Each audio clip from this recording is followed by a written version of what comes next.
जीवन बगिया ऐसी उलझी, फूलोगे कम कांटे ज्यादा, सिमटा जीवन डूबी सांसें, आना है तो अब भी आ जा। यदि आपने अभी तक अंतिम अध्याय नहीं देखा है तो कृपया करके अंतिम अध्याय देखें, उसके बाद ही इस अध्याय में प्रवेश करें। बिना पिछला अध्याय देखें इस अध्याय को भी न देखें, अपना समय व्यतीत न करें। मैं करता नहीं हूँ ऐसे विश्वास रूपी अमृत को पीकर सुखी हो, यह बहुत समझने वाली बात है। मैं करता नहीं हूँ ऐसे विश्वास रूपी अमृत को पीकर सुखी हो। जनक ने पूछा है अष्टावक्र से, कैसे हम सुखी हों, कैसे सुख हो, कैसे मुक्ति मिले। कोई विधि नहीं बता रहे हैं अष्टावक्र, वे यह नहीं कह रहे हैं कि साधो इस तरह, वे कहते हैं देखो इस तरह, दृष्टि ऐसी हो, बस यह सारा दृष्टि का ही उपद्रव है। दुखी हो तो गलत दृष्टि आधार है, सुखी होना है तो ठीक दृष्टि विश्वास रूपी अमृत को पीकर सुखी हो। इसमें विश्वास भी परिभाषा समझने जैसी है। अविश्वास का अर्थ होता है तुम अपने को समग्र के साथ एक नहीं मानते, उसी से संदेह उठता है। अगर तुम समग्रता समता के साथ अपने को एक मानते हो तो कैसा विश्वास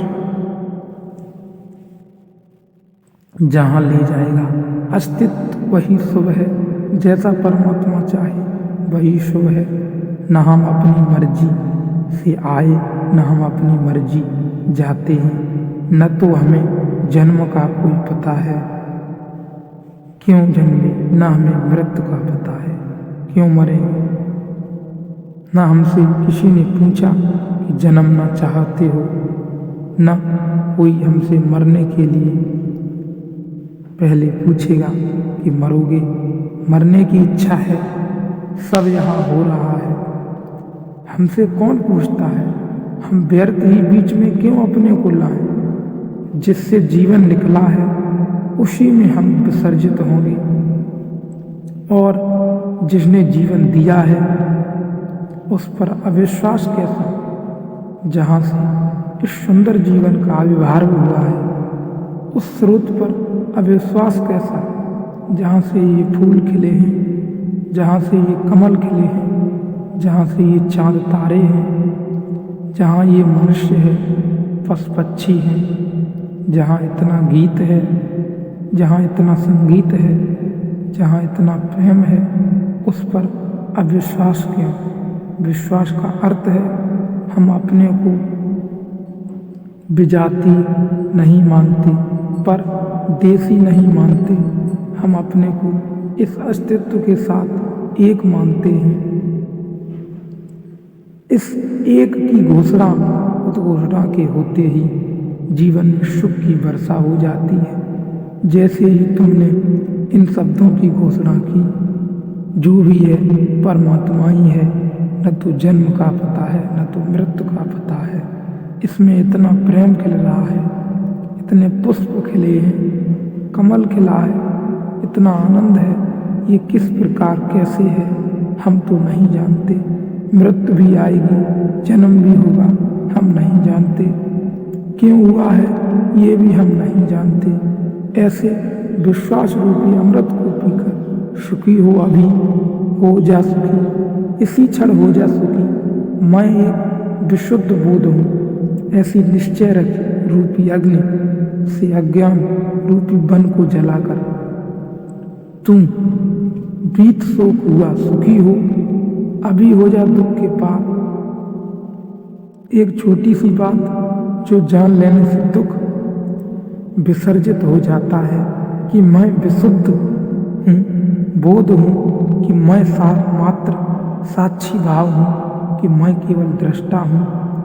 अहंकार का रोग एकमात्र रोग है। मैंने सुना है दिल्ली के एक कवि सम्मेलन में मुल्ला नसरुद्दीन भी सम्मिलित हुआ। जब कवि सम्मेलन समाप्त हुआ और संयोजक पारिश्रमिक बांटने लगे तो वह तृप्त न हुआ। पारिश्रमिक जितना वह सोचता था उतना उसे मिला नहीं। वह बड़ा नाराज हुआ। उसने कहा, जानते हो मैं कौन हूँ? मैं पूना का कालिदास हूँ। संयोजक भी छठे लोग रहे होंगे। उन्होंने कहा है, ठीक है, लेकिन यह तो बताइए पूना के किस मोहल्ले के कालिदास हैं? मोहल्ले में कालिदास? मोहल्ले मोहल्ले में टैगोर। हर आदमी यही सोचता है कि अनूठी अद्वितीय प्रतिभा है उसकी। अरब में कहावत है कि परमात्मा जब किसी आदमी को बनाता है तो उसके कान में कह देता है, तुमसे बेहतर आदमी कभी नहीं बनाया, बनाया ही नहीं। और यह सभी से कहता है।